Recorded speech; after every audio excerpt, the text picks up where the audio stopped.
Really enjoyable so far. We've obviously had a pretty good start to the season, and we've shown improvements every week, which is the most important thing when you've got a long season. So from a rugby perspective, it's very enjoyable here. The players respond to everything really well. It's a great coaching group and support staff around the team.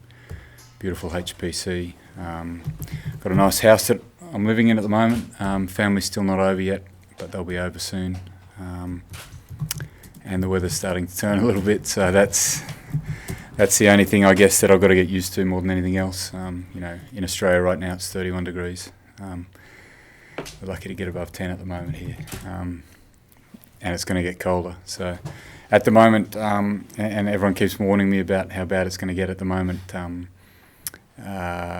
I'm trying not to complain too much about the weather.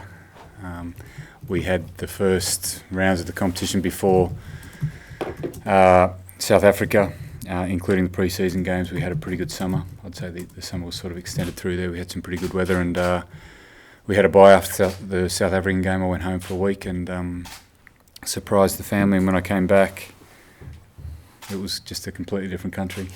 The sun was coming up at 8 o'clock in the morning, and there was a noticeable shift in temperature as well. So that's the only thing really. Everything else, the competition, the format of the competition, the players, the staff, everything else is wonderful. We're rugby coaches, so there's not a lot of time off. Generally, you're hands-on here, working with the players on the field or in meetings, or prepping for either of those. And then, it's difficult to switch off when you haven't got the family. There's plenty of work to be done. There's games to be watched from last year and this year. So I don't think the balance is quite right at the moment for me, but that'll change when the family come over.